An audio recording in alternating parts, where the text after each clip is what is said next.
Channel here, bringing another video on Solasta the Magister.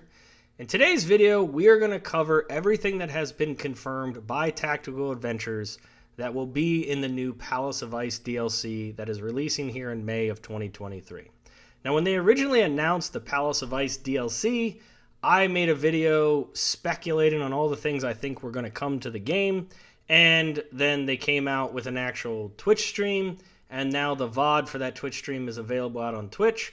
I will link that in the description below so you guys can go and hear it directly from them. But what I want to do is make a video on everything they covered so you didn't have to sit through the whole hour and a half, and you can get the Cliff Note version because some people like that. So without further ado, let's dive into the things that have been confirmed, which are going to be coming to the DLC here in May. Now, there are a lot of big changes that are coming, like leveling from 12 to 16, level 7 and 8 spells, what the different subclass abilities are going to be for the subclasses outside of the SRD, and the different race or ancestry changes. We're going to cover those at the end of the video because there's a lot of meat there. But before we get into that, I want to cover some of the just basic information about the DLC to help people who are either coming to the game and this is the first video they're seeing, or just to kind of give them an idea of what to expect with the DLC coming from the live stream that was just a couple days ago. So the first thing is, this is the biggest DLC that Solasta has created. They claim it's about 25 hours of playtime. So if you can imagine, the original Crown of the Magister campaign was probably close to 30 to 40 hours. Lost Valley was more like 20, and this is more like 25. And so if you were to play this on top of the Crown of the Magister run all at once, it would be probably 60 hours worth of gameplay, which is really nice. Now, this is a high-level campaign, so it is meant to pick up at level 10 and take you to level 16. And it's also meant to be the follow-up of the Crown of the Magister campaign from the base game. So if you had a group that played through that, then that group of 4 would be put into this new DLC, and they would just start and play through this, because the information in this DLC is making the assumption that you played through the original campaign. If you didn't play through the original campaign, I highly suggest that you do play through the original campaign before you play the DLC, because it's going to make the assumption your characters knew what happened. But they did mention that you can customize the party that's going in to this DLC. So you don't have to bring any characters over. You can start 4 new characters from scratch, but you're going to have to level all 4 of them up to level 10. You have to be level 10 in order to join this DLC. It will not downscale your characters. So if you already have level, 10, 11, 12 characters, you can import your level 11 and 12 characters into the game. They're not gonna scale them down. So there could be a chance that if you keep some characters that were 11 and 12, and then you bring in new characters that you want to try out, that there's going to be a level difference between your characters. Could be 1 to 2 levels, depending, which is okay, but just keep that in mind.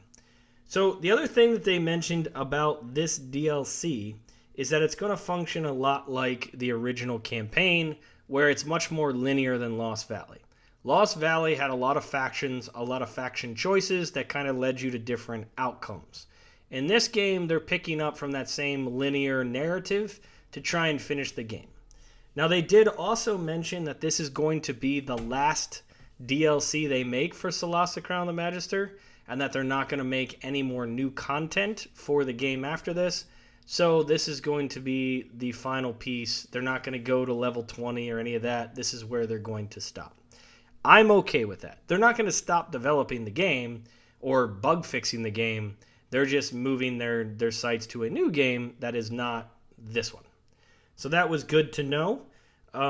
Going into some of the things that are coming into the game, a lot of the things that were broken in the game before, they have had the time to fix those bugs and incorporate that in the patch. So there are 500 lines of fixes that are in the game today that they tried to cover. But some of the things that really stand out are, 1, they're trying to fix how the factions work and the gear that you get from factions. If you've played the original Crown of the Magister campaign, some factions were just terrible, and other factions just gave you a specific thing. So some gave you magic items, some gave you magic weapons and armor, some gave you all the primed weapons and crafting recipes you needed to make the crafted weapons. And so now they've kind of divvied it out to where every faction will have magic items, every faction will have recipes, every faction will have things to create magic items, and make it to where you don't have to pick a specific faction just because you get the best gear from them. The other thing they're doing is they're also fixing some of the inconsistencies across the crafting materials, right? So even in the Lost Valley DLC and in the main campaign, you might have had the recipe, but you couldn't find a primed weapon or armor of that type. Or you had the primed, but you didn't have the recipe. Or you had the recipe and you had the primed, but you didn't have the gem needed to make it, right?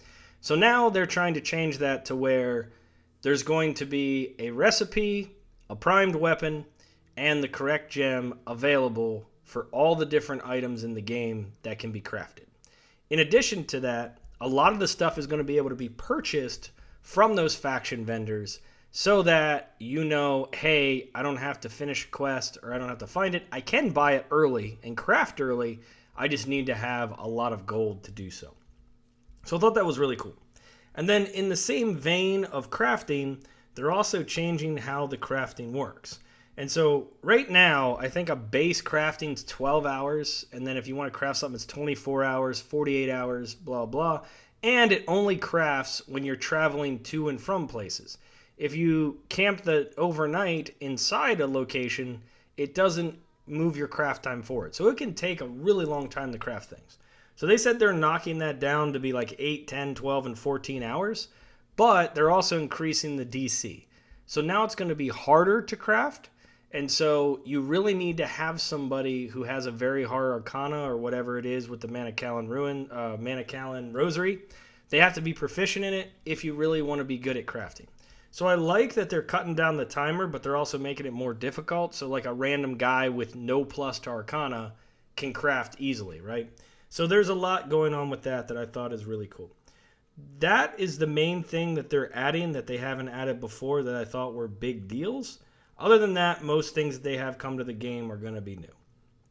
One of the things they did mention is in the DLC, there will not be any crafted items outside of +3 weapons and armor.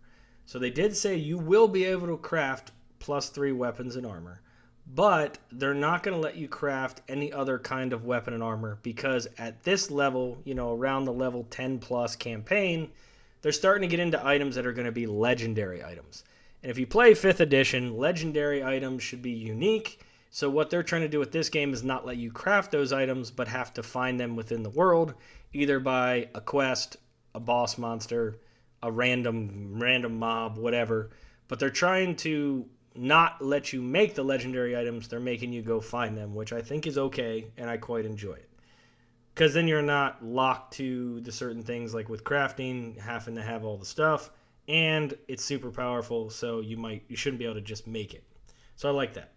The other thing that they did mention when it came to the game itself is they are going to be giving your characters magic items if you're starting into the campaign fresh from zero.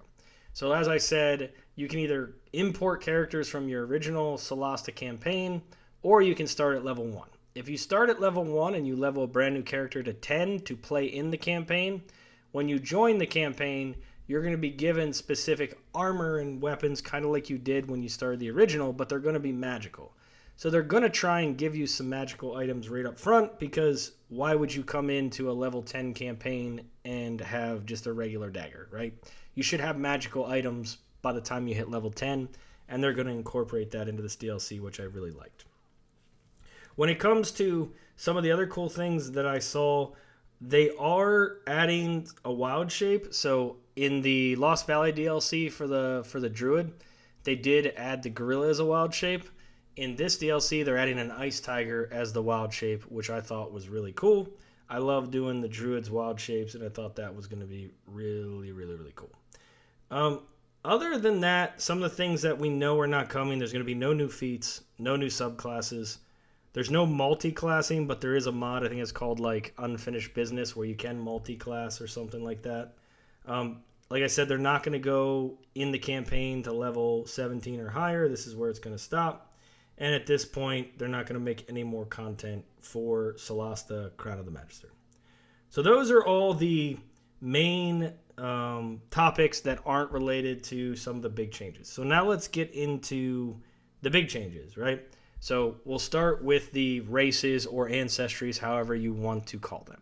Okay, so the two races or ancestries that are coming to the Solasta with the DLC are the gnome and the tiefling.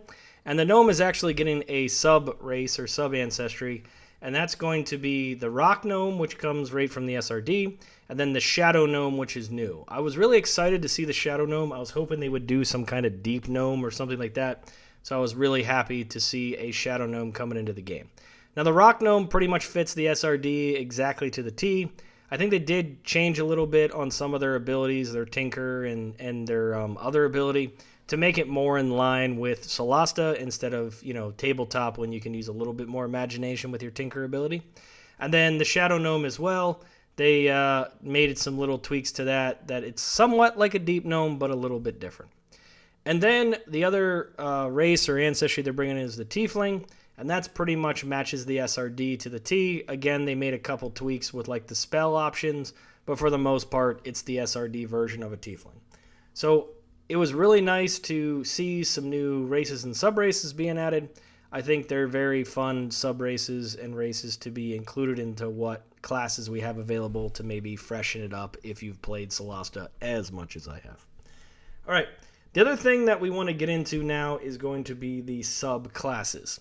So at level 13, most of the classes are going to get something, right? They're going to get a +5 to their proficiency bonus, and in addition, they're going to get spells. Most of the pure casters are going to get a 7th level spell, and then it's usually when they get to 14th level is when the subclass feature is going to come into play for almost all of the classes. Some of them don't get them till 15, and then a lot of the pure spellcasters at 15 will get their 8th level spell. And then at 16th level, every single class and subclass is going to get another ASI. So we're going to go into each class, and then we'll go into each subclass, and we're going to go over what their subclass ability that's coming to the game at the level between 13 and 16. So we're going to do that right now, and we're going to start with the Barbarian. Okay, so first up, we're going to have, at level 13 as a Barbarian, we're going to get Brutal Crit, which means we have to get an extra dice when we roll critical damage. We used to get 1, now we get 2. At 14th level, we get our Path feature, so if you are a Berserker, you're going to get the Retaliation that you see on the screen. If you're a Magebane, you get Spell Crusher. If you are a Path of the Stone, you get the Last Stand. And then if you are a Path of the Claw, you get the Frightful Strike.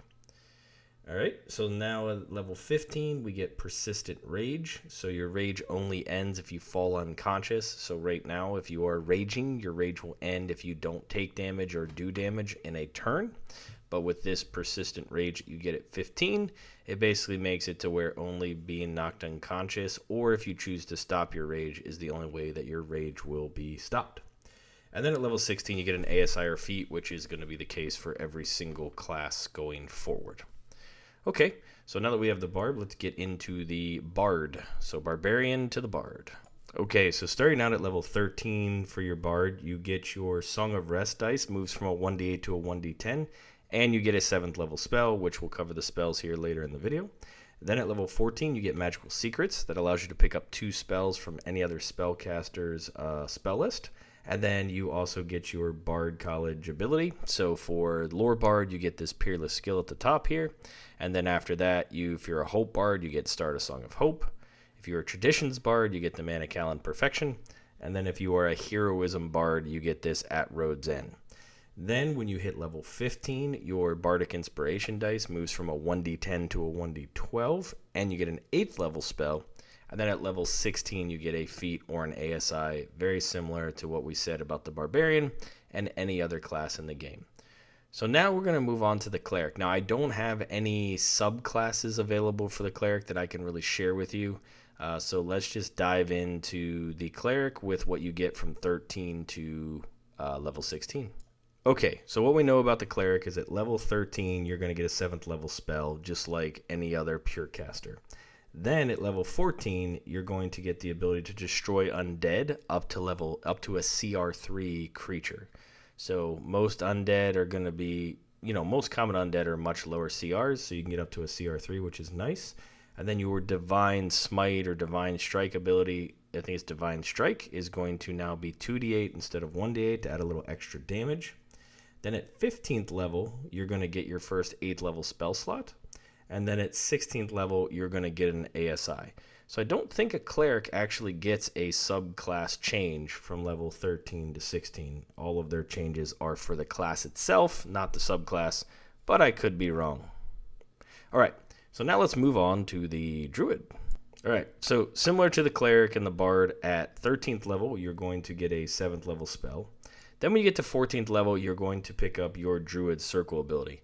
Now on the fourth one, it says level 15. That's just a bug. You get them all at level 14. And if you went with a land druid, you're going to get nature's sanctuary. If you went with a kindred spirit druid, you're going to get the spirit rage.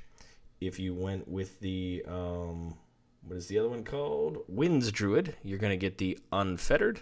And then if you went with the balance druid, you're going to get balance of power. Now, then when you hit level 15, you're going to get an 8th level spell, just like the other pure spellcasters. And then when you hit level 16, you're going to get an ASI or feat, just like every other class in the game. So with that being said, let's move on to our fighters. Okay, so at level 13, a fighter is going to get an increased use of the Indomitable ability. That lets them reroll a saving throw. So now instead of doing it once, you're able to do it twice before a short or long rest. Then at level 14, you're going to get an ASI or a feat. At level 15, as a fighter, is when you get your subclass ability. So if you picked champion, then you're going to get this superior critical. If you pick the mountaineer, you're going to get this pack striker. If you picked the spellblade, you're going to get this arcane escape. And then if you pick the commander, you're going to get this lead by example. Then when you hit level 16, as we've said many times, you're going to get an ASI or feat. So fighters actually get 2 ASIs or feats between levels 13 and 16.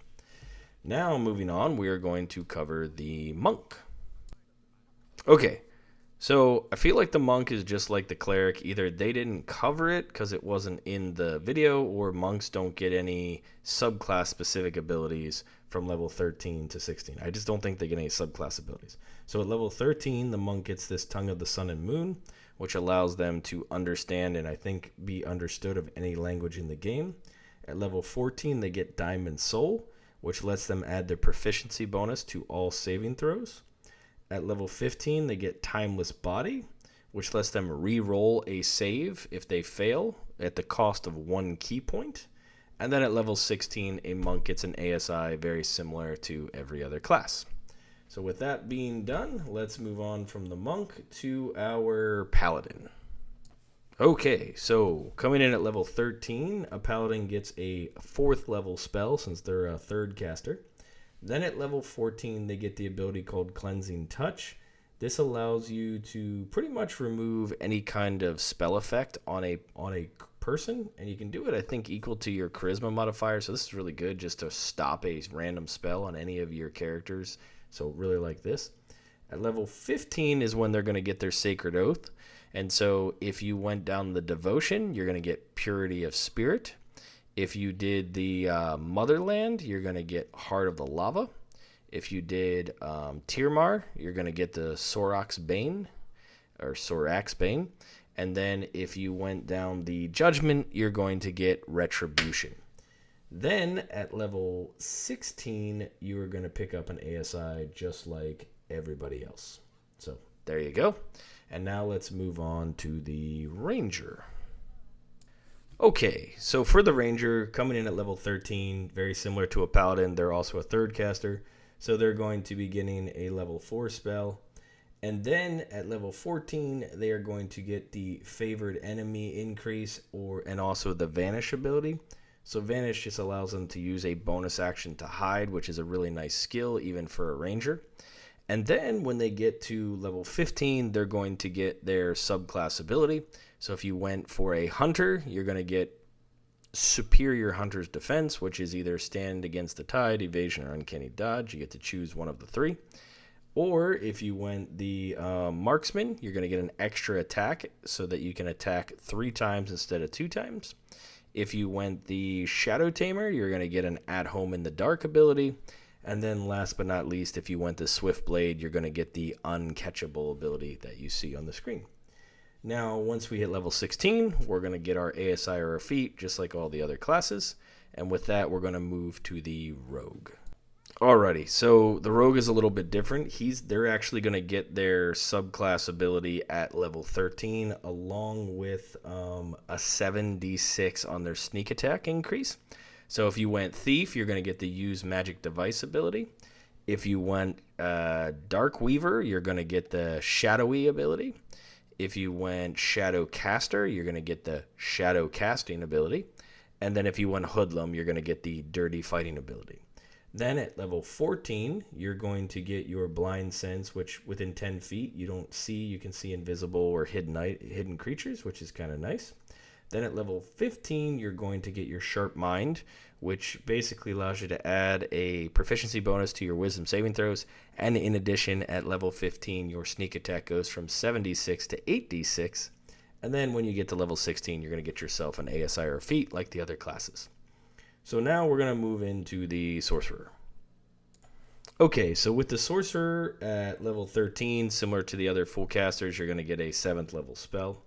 Then at level 14, you're going to get your origin. So one of the origins wasn't in the stream. I think it was missing. That's for the Child of the Rift. So if you went Draconic Bloodline, you're going to get the Dragon Wings ability. If you went the Mana Painter, you're going to get the Mana of Balance. And then if you want the Haunted Soul, then you're going to get Soul Drain when you hit level 14. We'll have to wait and see what we're going to get if you're a Child of the Rift. Then when you hit level 15, you're going to get an 8th level spell like the other pure casters. And then at level 16, you're going to get an ASI like all the other classes. So with that being said, let's move on to the Warlock. Okay, so for the Warlock, they're very much like all the other pure casters. At level 13, you're going to get your first 7th level spell. Then at level 14, you're going to get your patron ability. So similar to the sorcerer, they did not have a patron subclass ability for the timekeeper warlock. So if you pick the fiend warlock, you're going to get the hurl through hell, which I think is one of the best, if not coolest abilities at level 14. Then if you went hive warlock, you're going to get the anti-magic chitin. And then if you went the, what's the other one? Tree warlock, you're going to get the one with the tree. And then, like I said, we're going to have to wait and see what comes for the Timekeeper Warlock. Then when you hit level 15, you're going to get your first 8th level spell. Also at level 15 as a Warlock, you open up some more cool invocations that we're not going to cover, but just keep in mind you get some more options there. And then at level 16, you're going to get an ASI or a feat. So we're almost done. Let's move on to the Wizard and close out the subclasses that are coming in the DLC. Alright, last but not least, the Wizard. At level 13, 7th level spell like all the other pure casters. At level 14, your Arcane Tradition. So if you're a Shock Arcanist, you're going to get Greater Arcane Shock.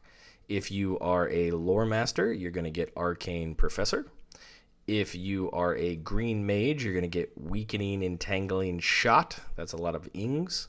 And then if you are the Court Mage, you are going to get the expanded spell Shield. Then when you hit level 15, you're going to get your 8th level spell. And then when you hit level 16, you're going to get an ASI or a feat.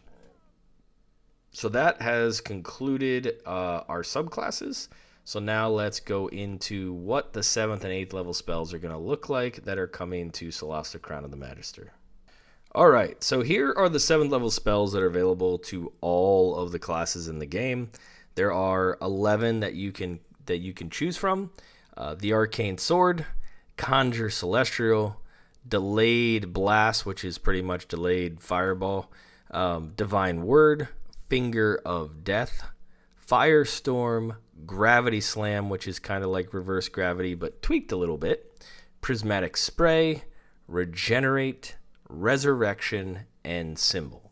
So some of these spells are going to be identical to the SRD, and they will work exactly the same, but some of them have been altered just to make it a little bit more compatible with Solasta Crown of the Magister.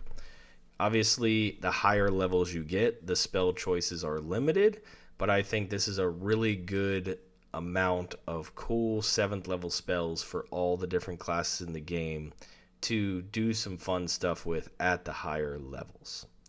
And with that, we're going to move into the 8th level spells. Okay, so here we have the 8th level spells. You can see for our arcane casters, we have Dominate Monster, we have Feeble Mind, we have Incendiary Cloud, we have Maze, and we have Power Word Stun. Then when we get to our Cleric, we have Earthquake, Holy Aura, Spell Ward, and Thunderstorm. And then lastly, for our Druid, we have Earthquake, Feeble Mind, and then we have Sunburst, which is, I think, Druid only. So obviously these spell choices at 8th level are a little bit limited. Some of these are doubled up, but I think some of these are going to be very devastating abilities. And as I said about the 7th level spells, probably Maze is not going to function like it does in the SRD.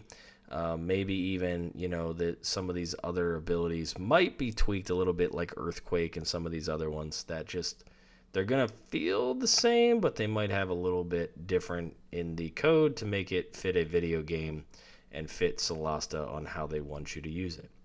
So that is all she wrote with the spells. That is all she wrote with the video. I really hope you guys enjoyed this video and that this was very helpful. I tried a little bit different style video this time and tried to put things together.